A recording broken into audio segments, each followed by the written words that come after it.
É nesse lugar que nós queremos continuar adorando ao Deus Todo-Poderoso, ouvindo a palavra do Senhor, cantando cânticos e adorando esse Deus que nos abençoa a cada dia.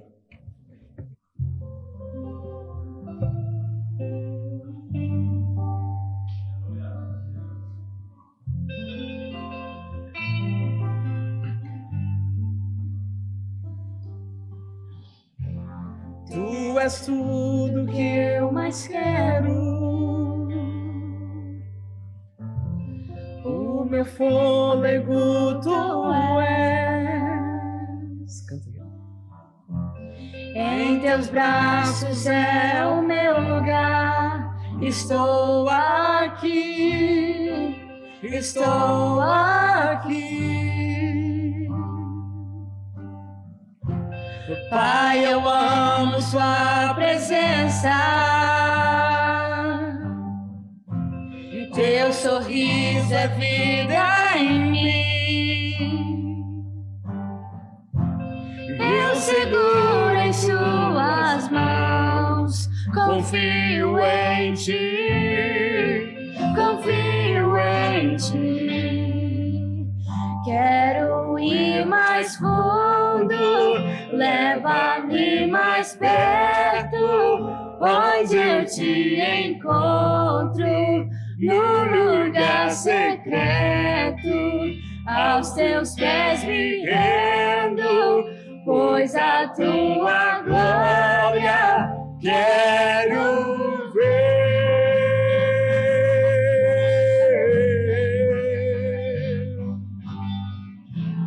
Pai, eu amo sua presença,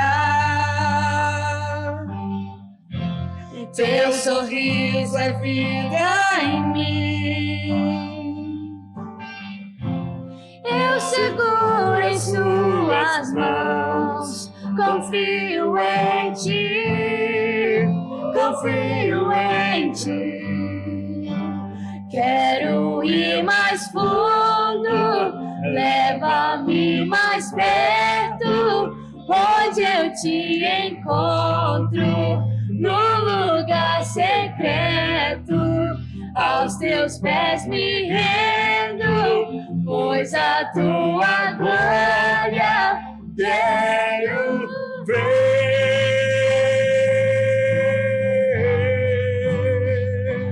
Tudo que eu mais quero é te ver, me envolva com tua glória e poder. Tua majestade é real, tua voz ecoa em meu ser.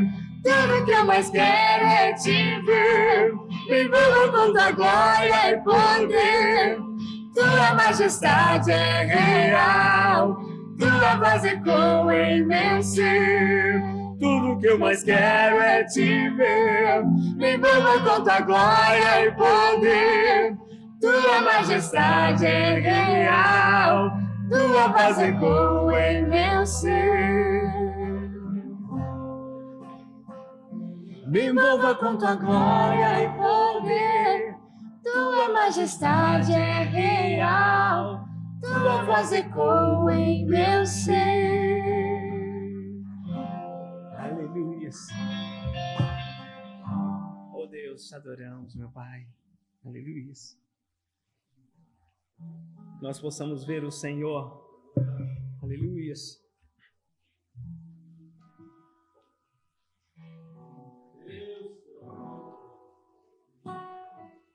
O Senhor, Ele tem um carinho muito especial por você. Ele entregou a vida dele por você. Isso é mais do que prova de amor. Às vezes nós ficamos procurando formas de achar, será que Deus me ama? Será que Deus me ouve? Será que Deus está me vendo? Será que Deus não está me vendo nesse problema que eu estou passando aqui? E a resposta dele é: eu estou contigo todos os dias. Eu não te deixo sozinho.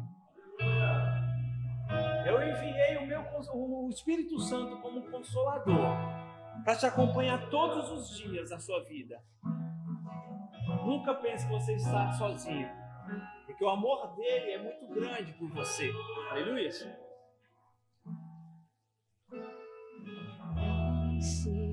Diz de mim, o seu amor é como um furacão, e eu me entendo ao vento de sua misericórdia.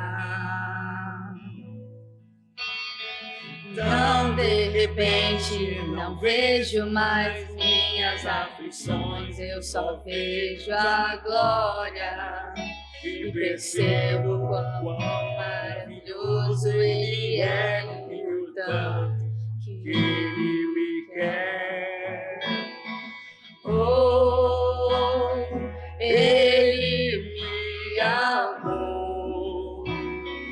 Oh, Ele me ama. Ele me amou.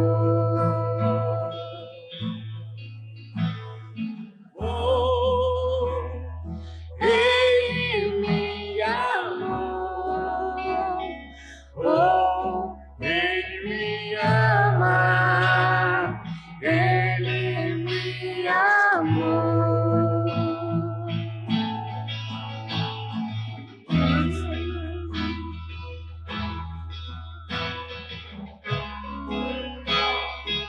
Aleluia, Jesus.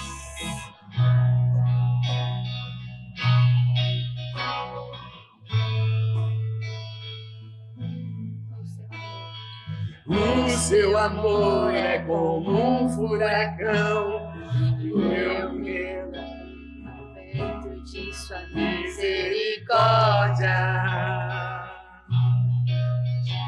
Então de repente não vejo mais minhas aflições, eu só vejo a glória e percebo o maravilhoso Ele é, e o tanto que Ele me quer. Oh, Ele me amou. Oh, Ele me ama. Ele me amou.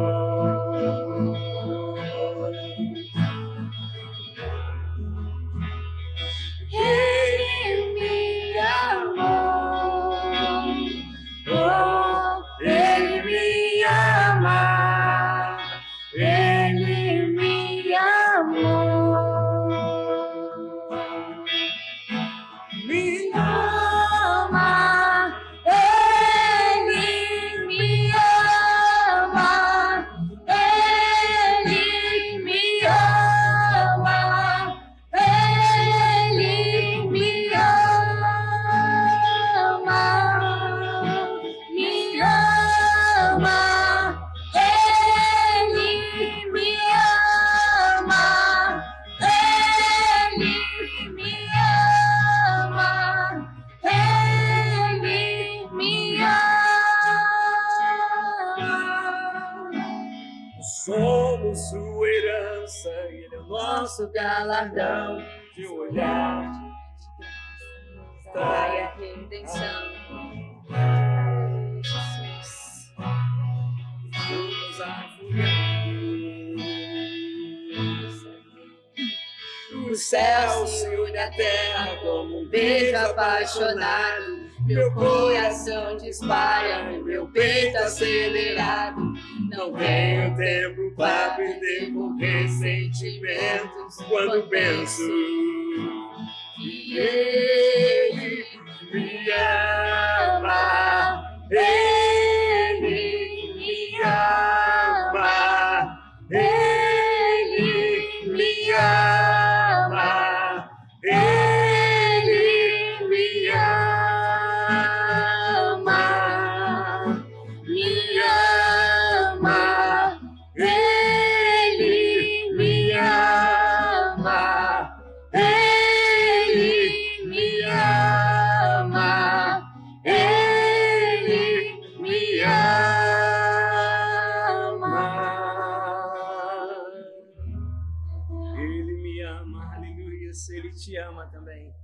Louvado seja o nome do Senhor.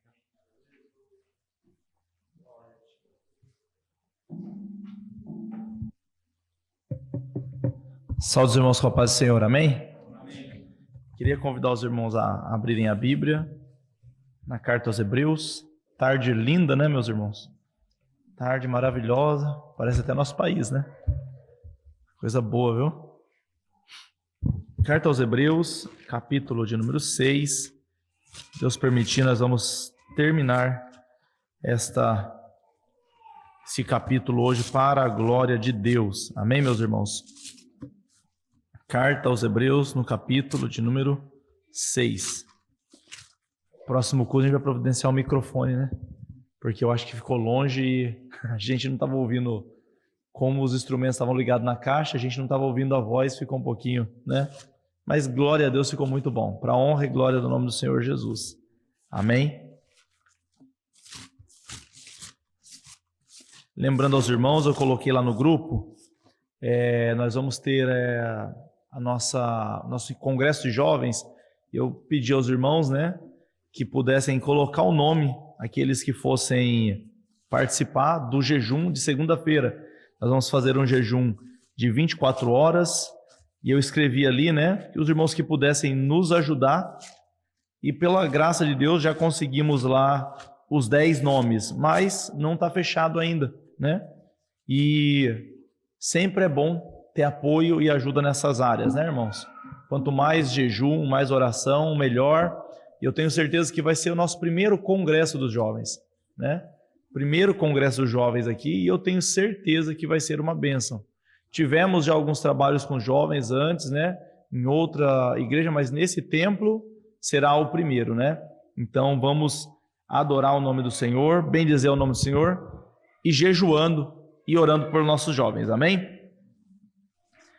Continuemos também, irmãos, a orar por todos os nossos irmãos, as nossas irmãs que estão grávidas, né? Nós estamos orando por elas. E pela graça de Deus, irmãos, não são poucas, né? Deus tem feito milagres em nosso meio e nós temos orado por isso também. Amém? Diz a palavra do Senhor em Hebreus, capítulo de número 6, versículo de número 9. Mas de vós, ó amados, esperamos coisas melhores e coisas que acompanham a salvação, ainda que assim falamos. Porque Deus não é injusto para se esquecer da vossa obra e do trabalho da caridade para com o seu nome, para que com o seu nome mostrastes, enquanto servistes aos santos e ainda servis. Mas desejamos que cada um de vós mostre o mesmo cuidado até o fim, para a completa certeza da esperança, para que vos não façais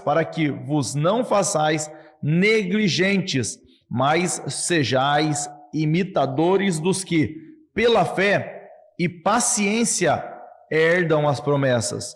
Porque quando Deus fez a promessa a Abraão, como não tinha outro maior por quem jurasse, jurou por si mesmo, dizendo: certamente abençoando-te abençoarei, e multiplicando-te multiplicarei. E assim, esperando com paciência, alcançou a promessa, porque os homens certamente juram por alguém superior a ele, e o juramento para confirmação é, para eles, o fim de toda contenda. Pelo que, querendo Deus mostrar mais abundantemente a imutabilidade do seu conselho aos herdeiros da promessa, se interpôs com o juramento, para que por duas coisas imutáveis, nas quais é impossível que Deus minta, tenhamos a firme consolação, nós os que pomos o nosso refúgio nós que esperamos, irmãos, versículo 18, para que por duas coisas imutáveis, nas quais é impossível que Deus minta, tenhamos firme consolação, nós os que pomos o nosso refúgio em reter a esperança proposta, a qual temos como âncora da nossa alma, segura e firme, e que penetra até o interior do véu, onde Jesus, o nosso precursor, entrou por nós, feito eternamente sumo sacerdote, segundo a ordem de Melquisedeque. Amém? Curva a sua cabeça por um momento, vamos orar? Senhor Deus, pedimos a Ti, ó Deus, inspira a Tua palavra, Pai, ilumina nossa mente, Pai, só pelo Teu Espírito Santo conseguimos compreender, ó Pai, absorver lições para nossa igreja, para essa comunidade da fé, ó Pai, para o corpo do Senhor aqui na cidade de Liverpool, ó Deus. Pai amado, que o Teu Espírito Santo, ó Deus, esclareça cada um dos corações, ó Deus, ainda que leiamos, ainda que estudemos, ó Pai, Deus, os comentários não possuem, ó Deus, a grande compreensão que o Teu Espírito pode nos dar. Portanto, ó Deus, ensina-nos, ó Pai, ensina-nos, ó Deus, com amor, ó Pai, desde, ó Deus, aos mais simples, aos mais entendidos, ó Pai, que seja porção igual a todos hoje, para a honra e para a glória do Teu nome, é o que te pedimos e te agradecemos, no nome de Jesus, amém e amém. Meus irmãos, nós estamos aqui continuando, mais uma mensagem acerca da carta aos Hebreus. Vamos rapidamente lembrar que a carta aos Hebreus foi escrita uma vez que os irmãos estavam regredindo na fé, estavam retrocedendo na fé, colocando em xeque a supremacia de Jesus Cristo e também a sua primazia na religião cristã judaica na época, vamos dizer assim, Tendo em vista que a grande comunidade dos convertidos da época era um povo que era judeu, de cultura, nascido no judaísmo e que agora haviam se convertido ao evangelho. É óbvio que muitos irmãos gentios também estavam se convertendo, mas propriamente dito, quando a igreja iniciou, a igreja começa, uma igreja nasce a partir de irmãos judeus. Amém, meus irmãos? Não estranhamente, a Bíblia fala que eles estavam reunidos no dia de Pentecoste, Pentecoste era a festa em que o povo ia até Jerusalém, também no dia da Páscoa, o povo ia em Jerusalém, e portanto nesses dias, e por isso Jerusalém estava tão cheia e tão lotada naquela época em que Pedro prega a palavra, porque os judeus estavam ali para cultuar o Senhor.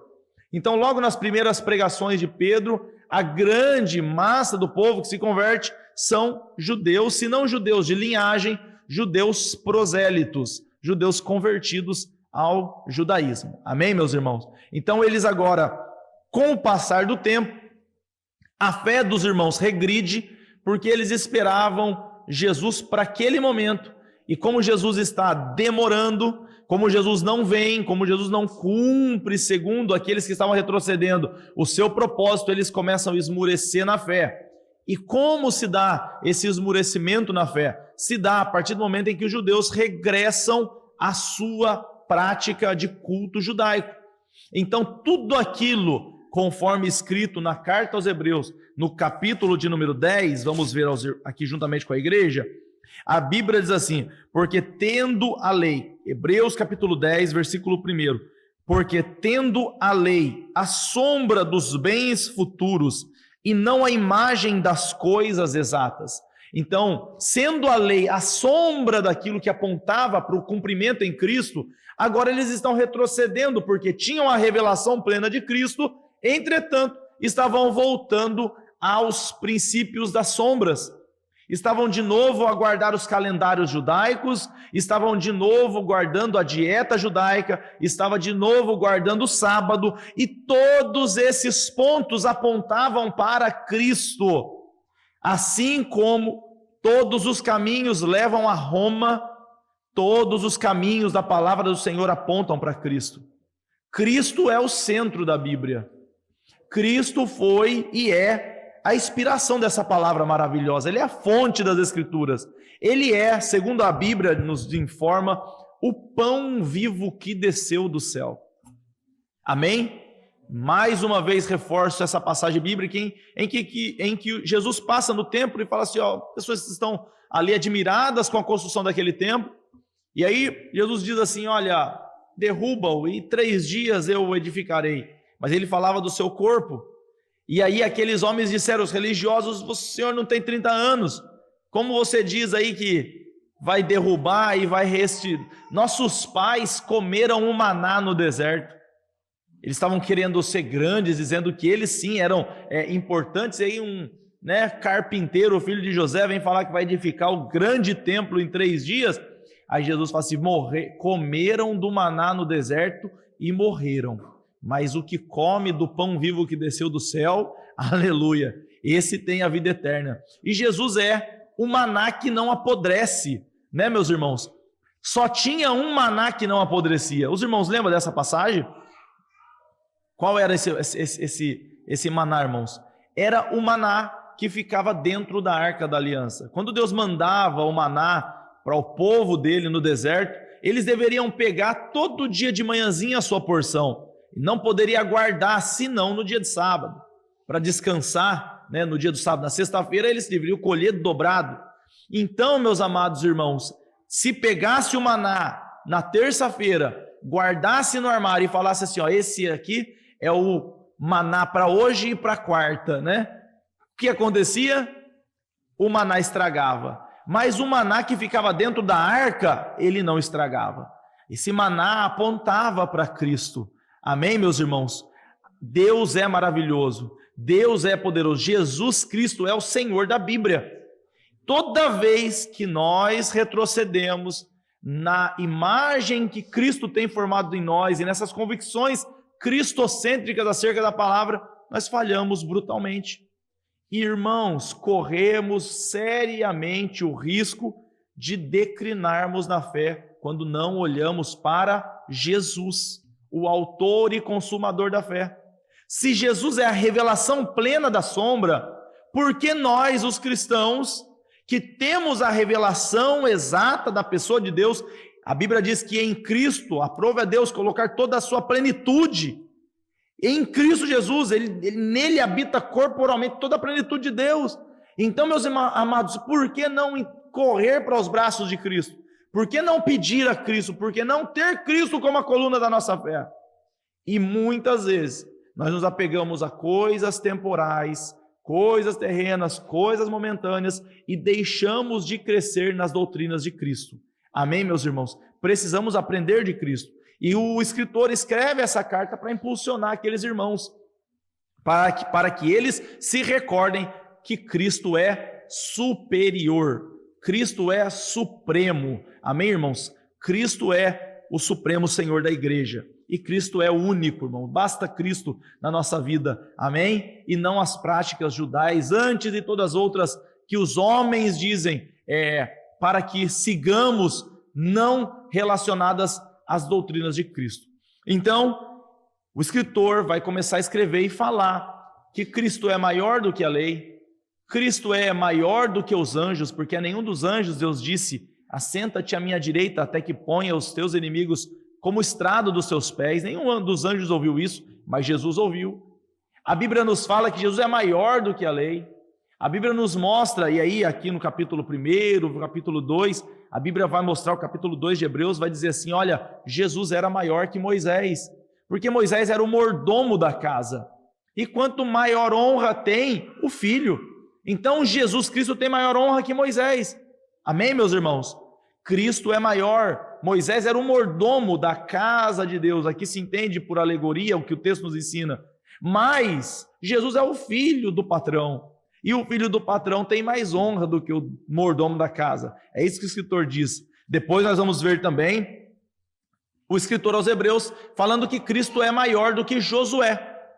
Josué, os irmãos lembram, a figura emblemática que assume a posição após a partida de Moisés. A Bíblia diz assim, que Josué assumiu aquela responsabilidade e conduziu o povo à travessia do Jordão.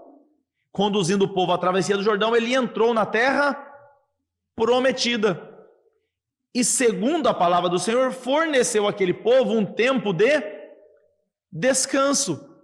Entretanto, aquele povo que entrou na terra prometida, descansou da sua peregrinação, mas na terra tinha inimigos, na terra tinha tribulações, na terra tinha adversidade, e os irmãos sabem que após tanto pecarem, o povo de Israel não ouvir a voz do Senhor, ainda que Deus falava várias vezes através dos profetas, foram rebeldes. O que Deus fez com eles, irmãos? Expulsou da terra, foram para o cativeiro. Por várias vezes Deus vai punir o povo de Israel, vai tratar com justiça com aquele povo e vai derramar do seu castigo sobre eles, conduzindo eles para uma terra estranha. E aí o escritor usa essa imagem para falar assim: olha, o descanso que Josué deu não era um descanso perfeito, mas o meu e o seu Jesus fornece ao homem um descanso eterno. Amém? Jesus é maior que Moisés, Jesus é maior que Josué, Jesus é maior que os sacerdotes. Jesus não é um sacerdote comum que tinha todo ano, antes de entrar no Santíssimo Lugar, ou para oferecer o sacrifício, tinha que oferecer primeiro um sacrifício para si mesmo, porque era rodeado de pecados. Mas Jesus é santo, Jesus é puro, e uma vez só oficializou a sua morte, o seu sacrifício, e comprou para si pessoas e homens de todas as tribos, raças, línguas e nações. Estamos aqui porque o nosso sacerdote não é Anás, não é Caifás, não é Arão. Pode ser que alguém diga: nossa, ainda bem que aqui o pastor é A, o pastor é B, o pastor é C. Entretanto, meus amados irmãos, quando se fala de cristianismo, só existe um grande sumo sacerdote da igreja. Este sacerdote é Jesus. E o texto aos Hebreus vai deixar muito claro: ele é maior do que o sacerdote, sacerdote das classes dos levitas. Amém? Capítulo 5 aqui, o escritor vai nos informar, vai dar um alerta àquele povo e dizer assim: olha, nós teríamos muita coisa para falar para vocês, mas vocês se fizeram negligentes para ouvir, são preguiçosos para ouvir a palavra. Desculpa, a palavra parece um pouquinho ofensiva, mas eu estou querendo ser um pouquinho claro. A palavra do Senhor fala que os irmãos hebreus, quando o escritor escreve essa carta aos hebreus, está querendo deixar claro para eles que eles se fizeram negligentes ao ouvir.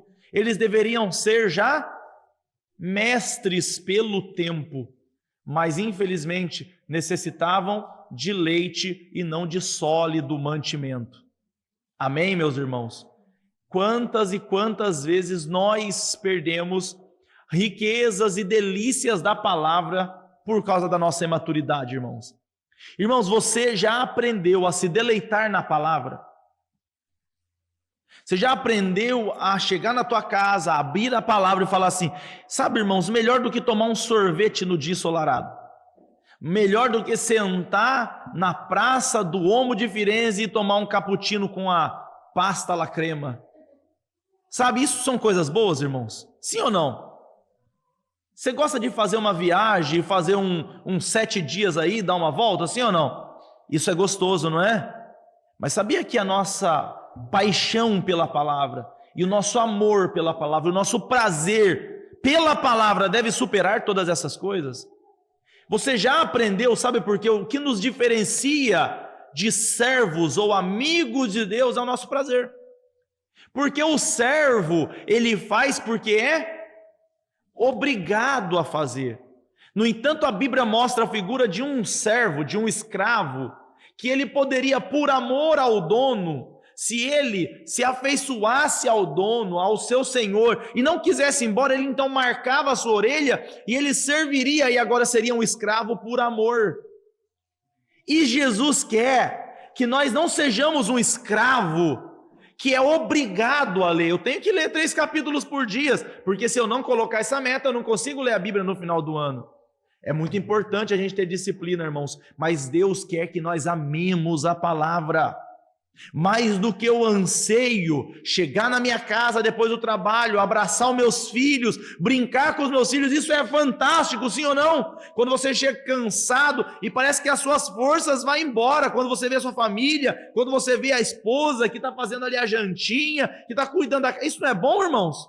Sim ou não? Isso é maravilhoso, mas muito mais do que isso, Deus quer que nós amemos a Ele, porque Ele é o causador de tudo isso. Há os homens que estão aqui que trabalham às vezes 10, 12 horas por dia, e a esposa cuida da casa, trabalha de igual modo, cuidando da família, cuidando da casa, mas aos homens que estão aqui, como é difícil quando a gente chega em casa, ou chega do trabalho no dia cansado, depois de trabalhar 12, 15 horas, eu conheço irmãos que trabalham 15 horas por dia, imagina, chega em casa e a esposa não te recebe com amor, chega em casa e o filho desobediente não cumpriu a tarefa, Chega em casa e a filha está lá desprezando o pai, sabe? E o pai fica naquele ambiente, sabe? Desprezo. Poxa, onde está a gratidão por aquele que trouxe, pela graça de Deus, o pãozinho da casa? Onde está a gratidão? Imagina Jesus, que forneceu para nós a bênção de abraçarmos filhos, que forneceu para nós a bênção de termos uma esposa, a bênção de termos um espaço fantástico como esse, a Deus que forneceu a nós camisa para vestir, uma roupa bonita para colocar, o dinheiro para poder colocar ali o seu filho no restaurante. Imagina Deus que nos forneceu tudo isso. E eu falei só de coisas materiais. Agora imagina Deus que derramou o seu sangue na cruz do Calvário para garantir justificação para a tua alma, para te garantir um local na eternidade, porque Ele desejava passar a eternidade contigo. Imagina Jesus que garantiu, através do seu sacrifício, um caminho para que você tivesse acesso àquilo que nós não tínhamos, que é a eternidade da nossa alma, gozar para sempre de Deus. O que faremos no céu, meus irmãos? Aqueles que estarão no céu eternamente com Jesus aprenderam a gozar de Jesus agora. Eles não vão entrar no céu para aprender a ter prazer em Jesus. Eles não vão entrar no céu para aprender, olha, quando eu chegar lá vai ser só maravilha. Não. O nosso prazer, irmãos, aqueles que serão arrebatados já foram arrebatados agora. Aleluia! O coração nosso está lá em cima, nós estamos ali fazendo a pick list, mas o coração está arrebatado. A gente está às vezes atendendo o call center ali, conversando, mas o coração em chamas pela obra, sabe? Não vê a hora de encontrar os irmãos, não vê a hora de servir, não vê a hora de cultuar, porque esses tiveram o coração arrebatados, e nós passaremos a eternidade com Jesus. Agora nós precisamos olhar para a nossa vida e falar assim: Jesus é a coluna dorsal da minha fé. Por que eu estou servindo a Jesus? Porque pessoas no mundo todo aí, irmãos, morrem por outras fés. Às vezes colocam um explosivo no seu corpo, às vezes se destroem, matam, morrem por sua fé, porque elas acreditam em algo. E foi assim que a nossa igreja começou, com vidas que morriam nas arenas, com pessoas que eram queimadas vivas, esquartejadas, penduradas nas cruzes por aí, e o evangelho cresceu. Nós precisamos de um amor a Cristo que supera todas essas coisas. Você ama Deus? Você tem amor a essa palavra? E o escritor diz assim: vocês se fizeram negligentes para ouvir. Vocês deveriam ser mestres, mas ainda precisam de leite. Ainda, irmãos, olha, quando a criança, ela é criança e ela precisa do leite, tá tranquilo. E é uma delícia, conforme a Gislaine me falou, amamentar.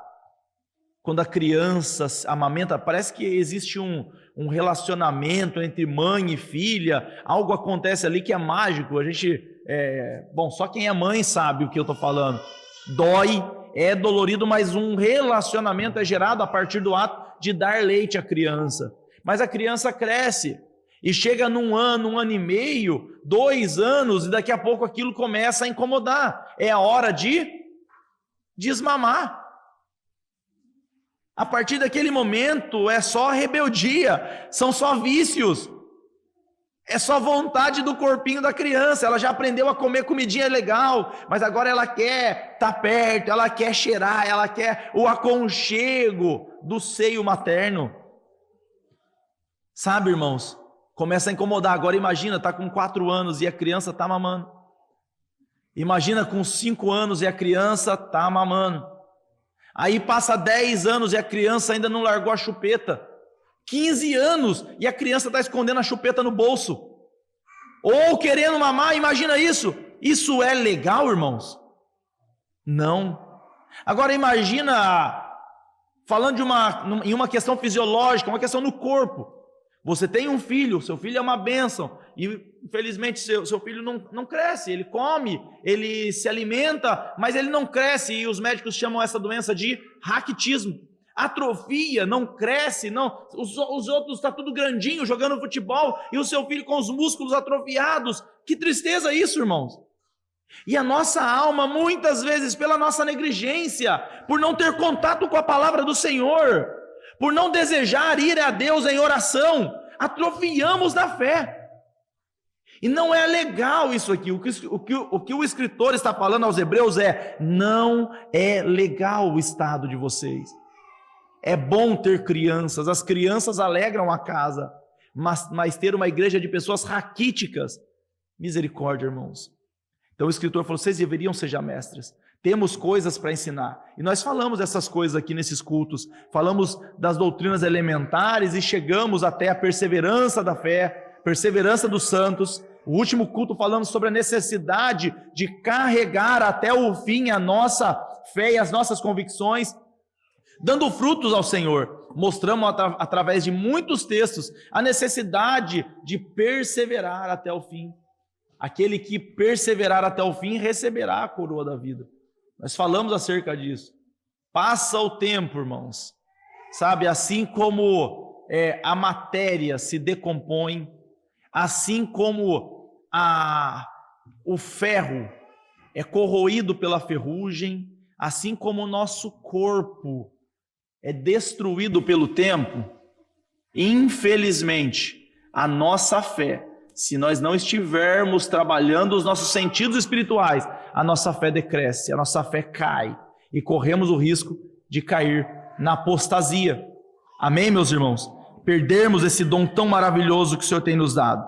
E nós vimos isso, mas a partir de agora, capítulo de número 6 e o versículo 9, após esse alerta à apostasia, esse alerta à necessidade de mantermos firmes as nossas convicções e a nossa fé e a nossa crença em Deus e o nosso amor por Jesus, aí o escritor diz assim, olha, quanto a vós, amados, esperamos coisas melhores, coisas que acompanham a salvação, ainda que assim falamos, porque Deus não é injusto para se esquecer da vossa obra e do trabalho da caridade. Perceba que eles tiveram, meus amados irmãos, eles decaíram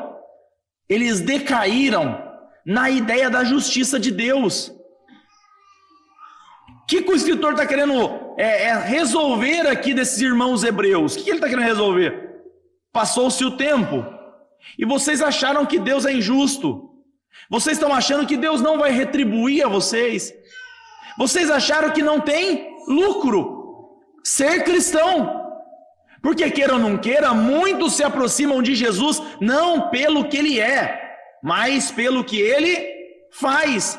E esperam o lucro da parte do Senhor. E nós sabemos que nós temos um grande lucro. Estar com Jesus é ser abençoado em muitas maneiras.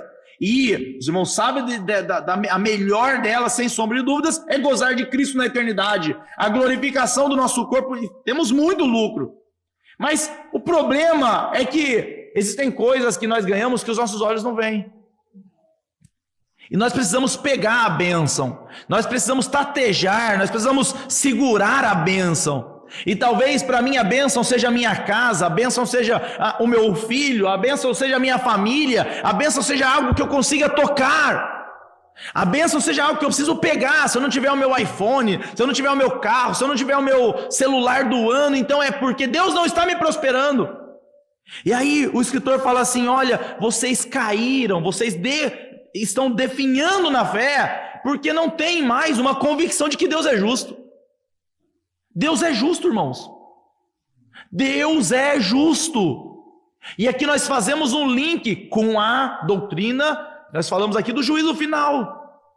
Existe um dia em que Deus pagará o galardão de cada um aos cristãos que morreram em Jesus. E existe também um dia em que o ímpio colherá dos seus frutos. Nós sabemos disso. O problema é que a gente quer fazer da nossa mão, quer fazer do nosso jeito, quer resolver com a nossa forma, da nossa forma. E Jesus fala assim, não é do seu jeito, não é da forma que você quer. Precisamos esperar na justiça de Deus. Amém, meus irmãos? Se Ele prometeu a nós que aquele que seguisse a Ele receberá nessa terra 100 vezes mais em família, em amigos, em bem. Irmãos, espera que você vai receber. De repente você está indo para a França e você está recebendo irmãos lá na França que você nunca viu. De repente você está vindo na Inglaterra e Deus está te apresentando pessoas que serão muito mais íntimas do que os seus irmãos. De repente Deus está fazendo coisas na nossa vida, a qual, paciência, Deus cumprirá a sua promessa. Deus é justo, trabalhou para Jesus. No caso aqui, os irmãos haviam abnegado a fé judaica, e vocês sabem disso, que na época da expansão da igreja, uma vez que uma pessoa se tornava judeu, ele era perseguido pelo próprio judeu. Ele era perseguido pela família, ele era perseguido pelos amigos, ele era perseguido pela sinagoga da época. E aí eles estavam falando assim, poxa, eu perdi a minha casa, eu perdi a comida, eu perdi o apoio do judaísmo, o que eu vou ganhar agora? Olhos nas coisas terrenas e não naquilo que é celestial. Amém? Essa leve e momentânea tribulação está produzindo para nós um peso muito excelente de glória. Jesus promete riquezas eternas, meus irmãos. Jesus promete riquezas eternas. Amém? E aí o escritor continua dizendo, ele vai falar assim, a vós nós esperamos coisas melhores. Não espero que vocês regridam, mas espero que vocês avancem na fé. Qual é a ideia, irmãos? Em nome de Jesus. Se nós lemos hoje um capítulo, poxa, o que nos impede de ler 2 amanhã? Se nós oramos 5 minutos, o que nos impede de orar 10 minutos? Não está bom a gente passar 2 anos, 3 anos naquela mesma coisa. Precisamos avançar na fé. Ah, não, tá bom, eu sou bom evangelista, eu vou aqui evangelizar aos sábados. Irmãos, por que não evangelizar todo dia? Por que não evangelizar no trabalho? Por que não falar de Jesus no trabalho? Por que não nos exercitar na nossa fé? Assim como uma pessoa que na academia ganha músculos, por que não exercitar o nosso espírito? Precisamos caminhar e não atrofiar. Amém, meus irmãos? Sabe o que mostra que uma moça e que um moço se tornaram maduros? Sabe o que mostra? Quando eles estão perto e próprios para a produção. A moça, o corpo dela se prepara para gerar uma nova vida. O moço engrossa a voz, o corpo dele está falando, agora é a hora de frutificar. E assim é também com o corpo de Cristo, comigo e com você. Se você caminha com Jesus, chega uma hora que você tem que frutificar. Se você não frutificou, se você não ganhou almas, se você não atingiu pessoas, isso significa que você está com uma fé atrofiada. O escritor diz, essas coisas acompanham vocês. Essas obras precisam acompanhar vocês. Amém? Não basta dizer que temos fé se não temos obra. As obras acompanham a nossa fé. Não somos salvos pelas obras, mas o texto vai nos informar, porque Deus não é injusto para se esquecer da vossa obra e do trabalho da caridade para com o seu nome, para com que o seu nome mostraste enquanto serviste aos santos e ainda servis mais, desejamos que cada um de vós mostre o mesmo cuidado até o fim. Amém? Eu espero, o escritor está querendo dizer aos hebreus, uma vez que você abraçou a fé cristã, você precisa crescer. E uma vez que você cresce até o fim. Permanece até o fim. Com o apóstolo Paulo, 2 Timóteo capítulo 4, ele sabia que ia perder a sua cabeça. Ele sabia que ia cortar a cabeça dele, irmãos. Ele sabia que o camarada, o imperador, iria matá-lo. Ele vai dizer o que, irmãos? Olha, quanto a mim, eu estou sendo oferecido por aspersão de sacrifício. Sabe o que a aspersão de sacrifício fazia naquela época? Quando você pegava, por exemplo, um vinho ou uma bebida cara de uma boa vinha e o fogo estava queimando, você queria dar uma injeção de excelência no seu sacrifício. Sabe o que você fazia? Você derramava aquilo. Sabe? Eu vou, irmãos, em nome de Jesus, me entendam, pelo amor de Deus. Eu vou aqui parafrasear. Quem é que gosta de fazer churrasco, irmãos? E quando vai fazer ali as asinhas de frango, E você coloca as asinhas de frango ali, e no pote o que fica, irmãos? O caldinho. Aí você pega aquilo, o que você faz? Você joga fora, irmãos. É natural, todo mundo faz isso, né? Pega aquilo e joga em cima, porque você não quer perder nada. O apóstolo Paulo está falando assim, ó, quanto a mim, da minha vida, não desperdicei nada. Aleluia. Eu tô velho, vão aqui me matar, mas a minha vida não foi desperdiçada, tudo foi queimado no altar. Glória ao nome do Senhor. O tempo da minha partida está próximo, combati o bom combate, completei a carreira, guardei a fé. É isso que Deus espera de nós, irmãos. Deus não espera um começo fantástico, Deus não espera um meio espetacular, Deus espera uma vida de contínua graça e crescimento para nós. Amém? É isso que o escritor estava esperando daquele povo, que aquele povo evoluísse, crescesse na graça e no conhecimento do Senhor, para que não regredissem. Se não crescer, irmãos, olha, é inevitável. O fato de você estar parado, você está regredindo. Talvez você diz assim, não, eu vou ficar quietinho na minha, não vou fazer nada, você está regredindo. É aquela história, que eu preciso fazer para... até perdi aqui agora da mente, depois a gente volta. Né? O que eu preciso fazer para alimentar o meu espírito, irmãos? Preciso orar, buscar a palavra de Deus, eu preciso frequentar a igreja, que é o corpo de Cristo, eu preciso pregar a palavra do Senhor, ide por todo mundo, anunciar, é uma ordem, não é uma opção. Eu preciso fazer essas coisas. E o que eu preciso fazer para ir para o outro lado, para sair dessa... Não preciso fazer nada. Só você ficar quietinho. Naturalmente, a gente já vai caindo na fé. Sabe aquele, inclusive, esse é um dos primeiros passos da apostasia. Ah, não. Tá tudo, hoje eu não vou na igreja não, vou lá fazer o quê? E o apóstolo Paulo falou assim, ó, eu dei tudo, derramei tudo, me queimei ao altar como meu Cristo. Olha para a cruz de Cristo, irmãos. As coisas que aconteceram na via dolorosa, a qual está registrada, nos informa muita coisa. Ele carregou a cruz do Calvário, e a Bíblia fala assim que Simão Cirineu agarrou a cruz e ajudou ele a carregar. O que isso... Qual é a verdade implicada nessa afirmativa? Que a força dele acabou.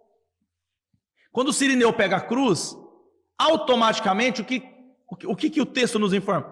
Acabou a força de Jesus. Ou seja, ele deu toda a sua força. O sangue vai caindo pela via dolorosa, chega lá na cruz do Calvário, o texto nos informa essas coisas. Prego nas mãos, coroa na cabeça, corpo ensanguentado. E a Bíblia fala que o soldado vai conferir a morte. E quando o soldado pega a lança, enfia a lança em Jesus, o que sai? Água. O que isso significa? O sangue saiu tudo. Ele deu tudo. Aleluia. Jesus está na cruz do Calvário pendurado, olhando aquele povo que o maltratava. E a Bíblia vai dizer assim que os últimos suspiros de Jesus, perdoa, porque eles não sabem o que eles fazem. Pai, em tuas mãos eu entrego o meu espírito. E expirou. Jesus está falando que eu dei tudo por vocês, dei meu corpo, dei meu sangue, dei meu fôlego, a minha força, eu dei tudo por vocês. Então, irmãos, nós precisamos entender que Deus quer também a minha força. Eu conto isso para os irmãos, eu estava fazendo o EMAD, Escola de Missões da Assembleia de Deus, lá na Assembleia de Deus do Belém, em São José dos Campos, e estava sentado, estava pregando o pastor Pedrinho, lá do Paraguai, que é missionário no Paraguai.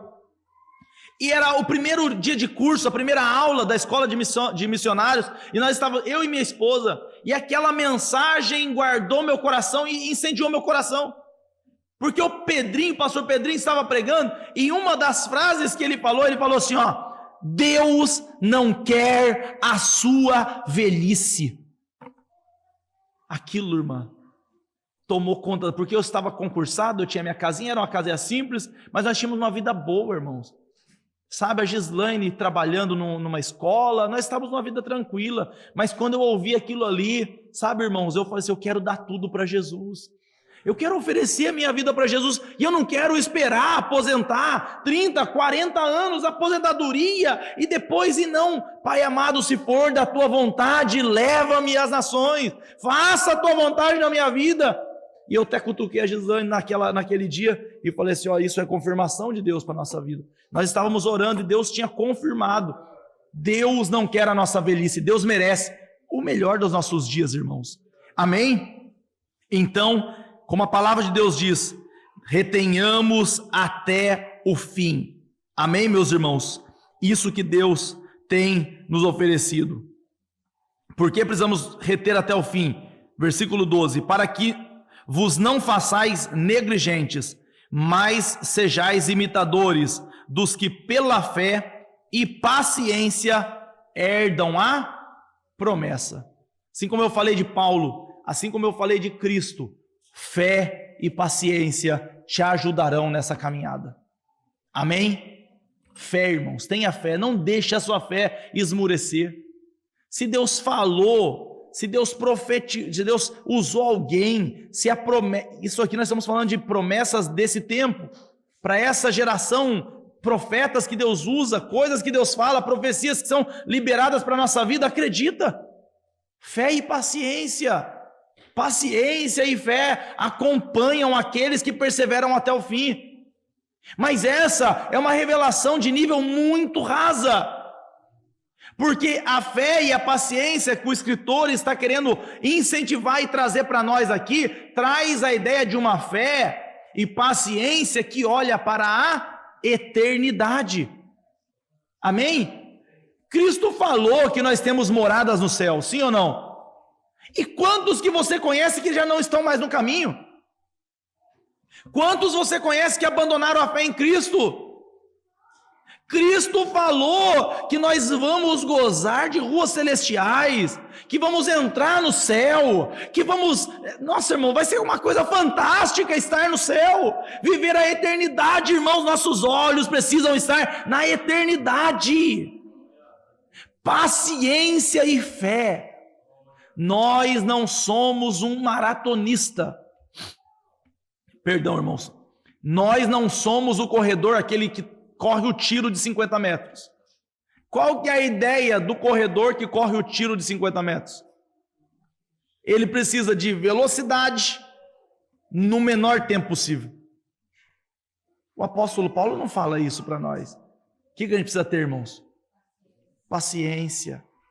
Em Hebreus capítulo 11 diz, portanto nós que estamos rodeados de uma tão grande nuvem de testemunha, deixemos todo o embaraço e o pecado que tão de perto nos rodeia e corramos com paciência a carreira que nos está proposta. Quando o apóstolo Paulo fala acerca disso, ele não tem a ideia só de um maratonista, mas é do maratonista que entrega o bastãozinho. Vocês já viram essa corrida? Da corrida com bastão? O camarada corre, é demorado e de repente ele não tem mais forças. O que ele faz? Passa o bastãozinho para o próximo atleta. O próximo atleta pega e corre e passa para o próximo. E corre.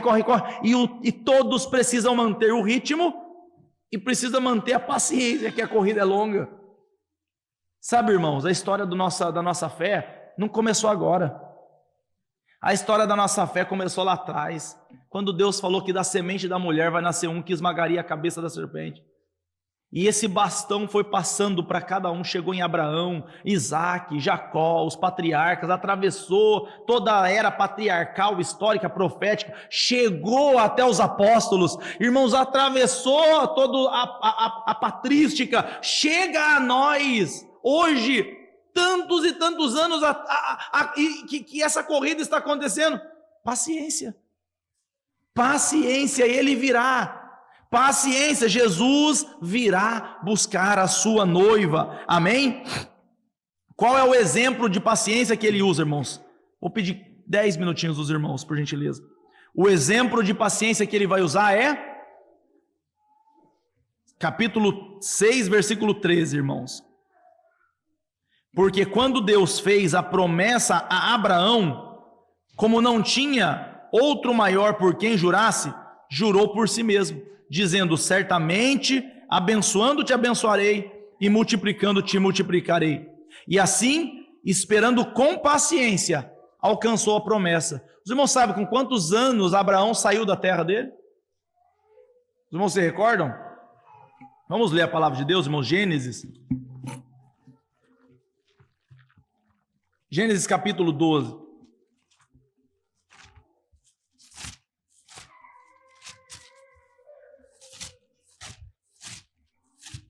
Gênesis capítulo de número 12. Vamos ver quantos anos.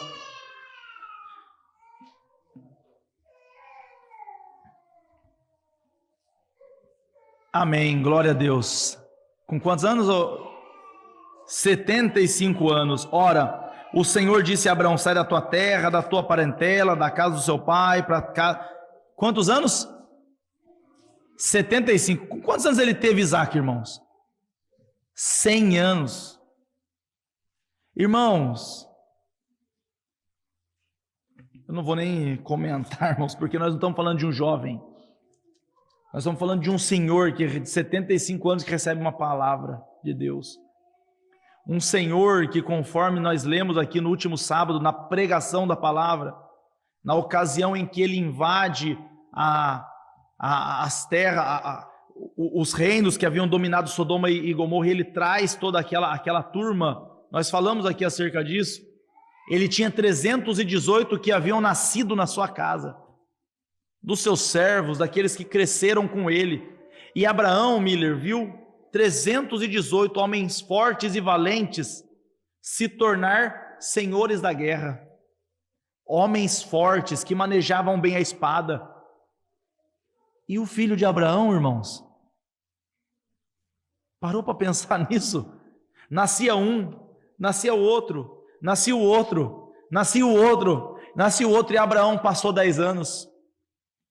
Vamos ser humilde, vai, passou 1 ano, vai, e não tem filho. 2, 3, passou 3 anos, e cadê a promessa? 4 anos, 5 anos se passaram, cadê a promessa? E aí tem as moças grávidas, o povo tendo filho, cadê a promessa? 10 anos se passaram, 15 anos se passaram, irmãos, 20 anos se passaram, 2 décadas. Imagina eu, pastor Lucas, esperando a promessa de Deus, que Deus me daria um filho, e de repente 20 anos e meus cabelos já foi tudo. Imagina, irmãos, eu já abandonei.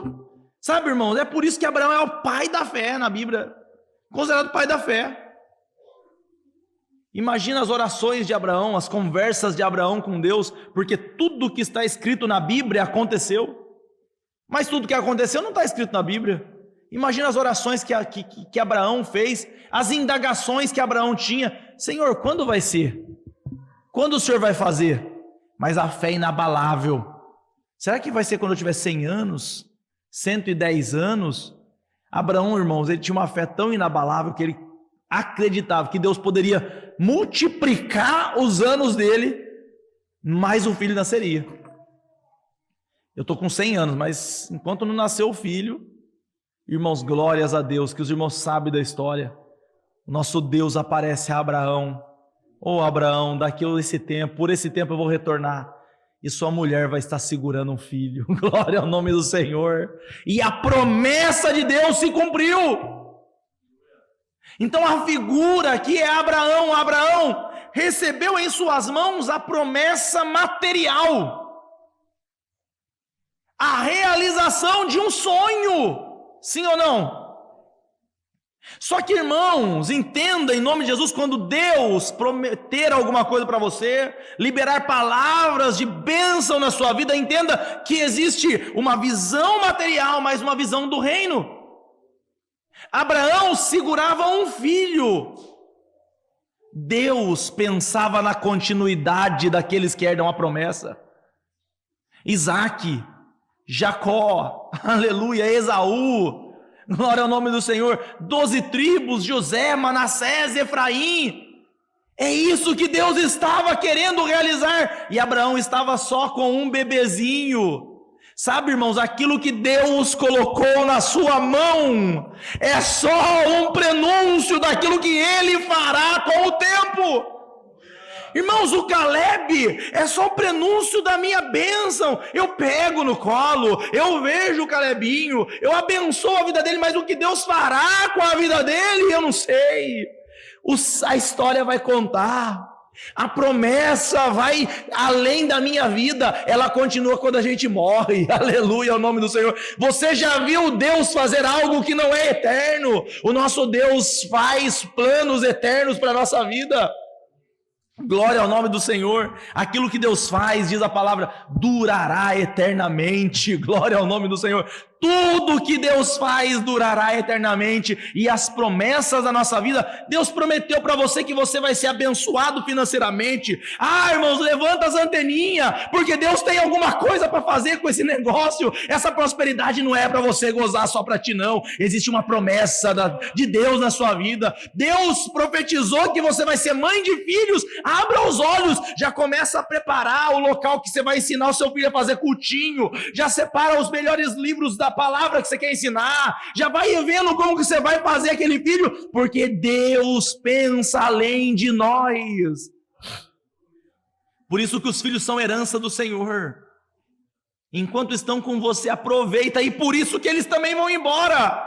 Chega a hora, né, ô Neide, que vai embora, né? As irmãs mais aí maduras, chega uma hora que os filhos vão embora, não fica vazio na casa, o coração fica um buraco. Tem até uma síndrome do ninho vazio aí, que algumas mulheres desenvolvem. Os filhos foram embora. Mas o que significa, irmãos? É Deus falando para você, a continuidade da minha obra transpassa essa promessa. Deus tem uma promessa eterna para nós, irmãos. E a figura aqui é Abraão, que Abraão segurou, e a Bíblia vai dizer assim, Abraão, Isaac e Jacó, Hebreus capítulo 11, a partir do 39, todos esses morreram na fé, não alcançando a promessa, mas vendo-as de longe, a saudaram, a cumprimentaram e abraçando-as, confessaram que eram peregrinos na terra. Glória ao nome do Senhor. O que o texto nos informa, meus irmãos? Que eles pegaram assim, a promessa é, você vai ser uma geração gigantesca, aqueles que puder contar as estrelas do céu, aqueles que puder contar a areia da praia, vai poder contar a sua geração. Abraão sabia que isso ele não veria. Abraão sabia. Ele pensava assim, umas 3 décadas eu ainda consigo acompanhar. Mas 200 anos? Não consigo. 300 anos? Não consigo. Existe uma promessa para a eternidade. E a Bíblia fala assim, eles confessaram que ele era, Abraão confessou que era, irmãos, peregrinos na terra. Amém? Está lá em Hebreus, vamos ler essa passagem, eu gosto muito dessa passagem. Hebreus, capítulo 11.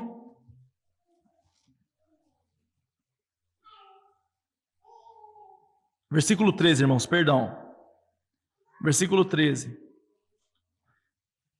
Todos estes morreram na fé, sem terem recebido as promessas, mas vendo-as de longe e crendo nelas e abraçando-as, confessaram que eram estrangeiros e peregrinos na terra. Porque os que isso dizem claramente mostram que buscam uma pátria. Amém? Qual é a pátria que Abraão espera, irmãos, e esperava? Que pátria é essa, irmãos? Que pátria é essa? Qual pátria Abraão está esperando, irmãos? Glória ao nome do Senhor, Maneide, é o céu, é o reino de Deus. Chegará o dia em que Abraão verá com seus próprios olhos, glória ao nome do Senhor, a imensidão dos seus filhos. Chegará o dia que Deus cumprirá na vida dele a promessa. E eu pergunto para você, o que você que frequenta essa igreja todo dia, que canta nesse altar todo culto, que toca o instrumento, ou que serve na porta, ou que serve na mídia, o que você espera? O apóstolo Paulo falou, se esperamos só nessa vida, somos os mais miseráveis dos homens. Mas Cristo não morreu na cruz para dar um carro do ano para você, não. Cristo não morreu na cruz para fazer você ganhar um bom salário. Cristo não morreu na cruz só para você ter o gosto de ser pai ou ser mãe. Deus morreu na cruz, Jesus morreu na cruz para que nós tivéssemos uma vida eterna e gozássemos da eternidade com Ele. Deus morreu na cruz para que o pecado fosse arrancado de nós eternamente. Deus morreu na cruz para nos dar uma vida eterna de glória e alegria. Amém? Que Deus coloque os nossos olhos na eternidade. E a Bíblia continua e vai dizer assim, irmãos, perdão, preciso falar sobre isso, irmãos. Ela continua dizendo, e diz assim, e assim, esperando com paciência, Abraão alcançou a promessa, porque os homens certamente juram por alguém superior a eles, e o juramento para confirmação é para eles o fim de toda contenda, pelo que querendo Deus mostrar mais abundantemente a sua imutabilidade, a imutabilidade do seu conselho aos herdeiros da promessa, se interpôs com o juramento, para que por duas coisas imutáveis, nas quais é impossível que desminta, tenhamos a firme consolação, nós os que pomos o nosso refúgio em reter a esperança proposta. Quais são as duas coisas que é impossível que Deus minta, irmãos? A promessa e o juramento. Amém? Já viu alguém falhar com você na promessa? Alguém que prometeu ir na tua casa e não foi, alguém que prometeu te dar um aumento e não deu, alguém que falou que, sabe essas coisas? Já aconteceu isso com você? Sim ou não? E é ruim, não é? Agora a Bíblia fala assim que é impossível que aconteça isso com Deus. Quando Deus aqui faz esse juramento, não significa que ele estava colocando a sua palavra em xeque. O juramento é por causa da nossa incredulidade. Porque nós temos problema para acreditar em Deus. Portanto, Jesus, como Jesus tem uma lei mais pesada do que a antiga, a lei da graça, ela é uma lei que requer toda a nossa vida, né? E nós já pregamos aqui sobre isso, né? Em toda a vida de Sansão, Sansão só viveu desapontamentos. Ele experimentou da graça alguns segundos, e a Bíblia fala assim que foram maiores os mortos no final da vida de Sansão do que todo o que ele viveu. Isso mostra que um pouco que Sansão experimentou da graça, ele teve que depositar toda a sua vida na disposição de Jesus. E Jesus falou assim, ó, quanto ao homem, não jura nem pelo pai, nem pela mãe, nem por Deus que está no céu. Na nossa boca tem que ser sim, sim e não, não. O que passa disso é procedência maligna. Jesus estava querendo ensinar esse princípio para eles. Como aquele povo era incrédulo, Deus fez o juramento para mostrar, diz o texto, para mostrar. Quem quer mostrar para alguém. Então o objeto aí, o verbo mostrar era mostrar para alguém. E para alguém é o povo. Deus fez isso para mostrar para o povo que era incrédulo. O problema não está em Deus, o problema está no povo que é incrédulo. E quantas vezes Deus tem que mostrar alguma coisa para nós? Quantas vezes Deus tem que, Senhor, me dá um sinal, sabe? Irmãos, olha, eu não estou falando que é errado pedir sinal, mas caminha pela fé em nome de Jesus, sabe? Olha, em nome de Jesus, caminha pela fé, você vai entrar naquela universidade, caminha pela fé, você vai segurar o teu filho, caminha pela fé, Deus vai abrir a porta da empresa, caminha pela fé, vai entrar na casa pela fé, sabe, já começa a comprar os móveis, caminha pela fé, paciência e fé, Deus vai nos prosperar. Deus fez promessa, Deus fez juramento, Deus não é homem para que minta, e nem filho do homem para que se arrependa. Falaria Deus e não cumpriria? Meus irmãos, vocês estão falando, quem é a maior pessoa da sua vida, do seu convívio que você confia? Aquele cara ali, olha, falou, aconteceu, ele cumpriu, é gostoso ou não caminhar com gente assim? Agora caminhar com Deus é melhor, irmãos. Amém? Deus é fiel. E o texto termina nos dizendo assim: para que por duas coisas imutáveis, nas quais é impossível que Deus minta, tenhamos a firme consolação, nós os que pomos o nosso refúgio em reter a nossa esperança proposta, a qual temos como âncora da alma, segura e firme, e que penetra até o interior do véu, onde Jesus, o nosso precursor, entrou por nós, feito eternamente sumo sacerdote segundo a ordem de Melquisedeque.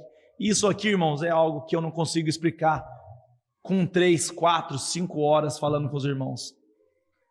O texto nos informa que nós devemos reter firme a nossa fé, porque a nossa âncora dessa esperança, âncora da esperança nossa. Imagina um barco. Para que serve a âncora? Para segurar o barco. Quando você está vendo os filmes que começa aquela tempestade e as ondas gigantes bater, a primeira coisa que o camarada fala é: desce as âncoras.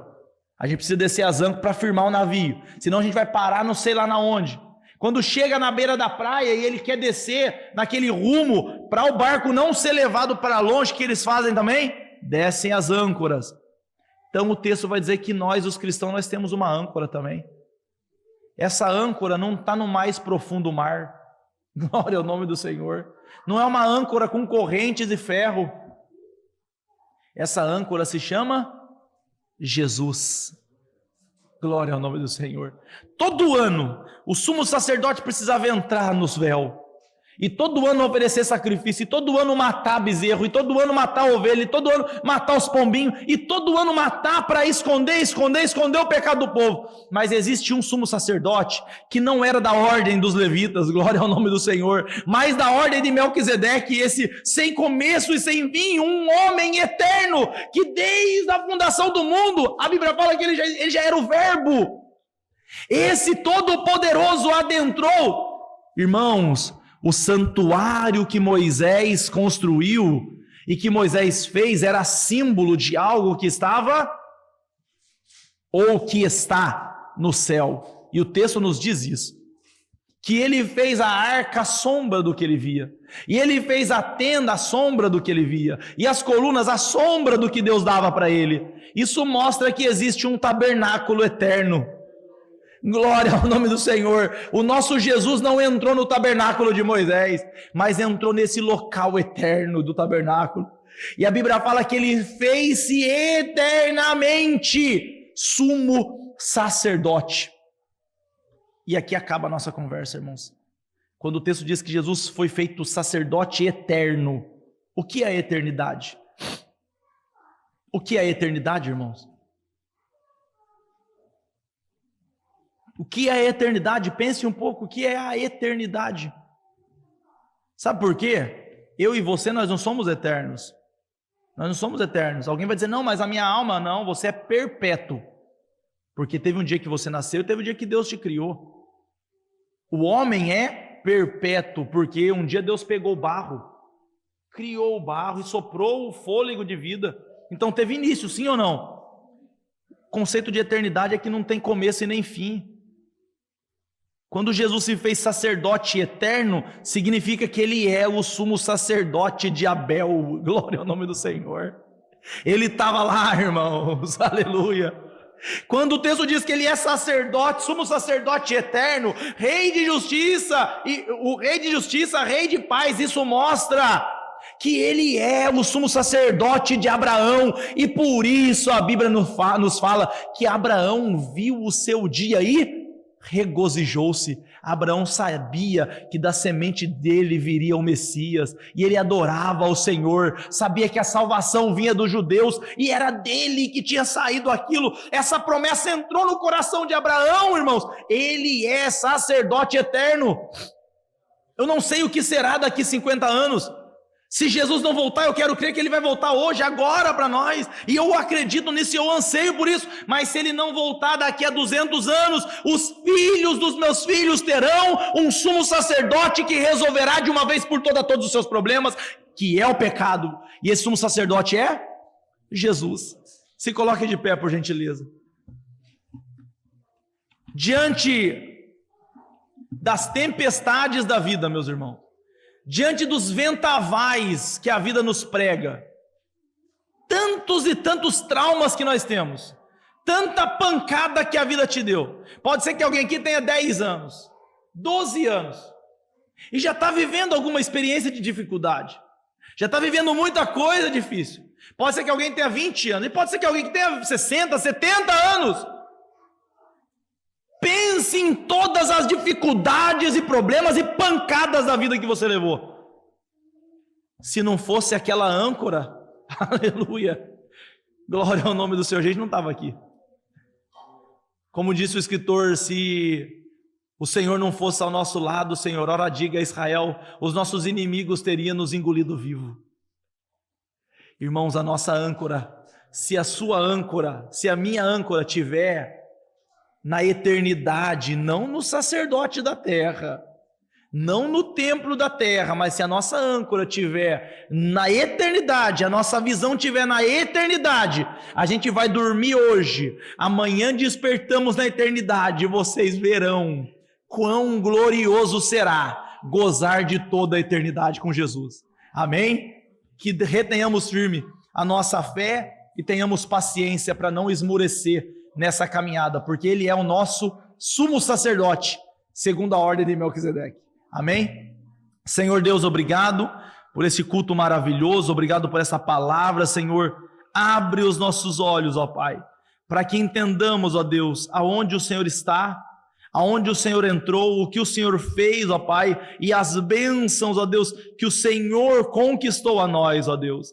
Pai amado, que os nossos olhos sejam postos, ó Deus, na eternidade, ó Pai, e que vivamos essa promessa material, sim, que o Senhor tem nos dado, que as abracemos, ó Pai, mas que olhemos aos planos maiores que o Senhor tem para nós, ó Pai. Senhor amado, que olhamos, ó Deus, possamos olhar, ó Deus, para o dia em que nos assentaremos à mesa com Abraão, com Isaac, com Jacó, Pai, e segundo diz a Tua palavra, e seremos servidos, ó Pai. Aleluia, Senhor, muito obrigado, ó Deus, por colocar o nosso coração em Ti, ó Pai. Pedimos a Ti, desperta-nos, ó Pai. Não nos deixe, Senhor, raquíticos na fé. Não nos deixe, ó Pai, apenas com o leitinho da fé, ó Pai. Nos dá sólido mantimento, Pai. Nos faz crescer, ó Pai. Nos faz ser imagem e semelhança do Teu Filho, ó Pai. E entregar tudo na Tua obra, Pai, para a honra e glória do Teu nome e somente para a honra e glória do Teu nome, ó Pai. É o que Te pedimos e Te agradecemos. Amém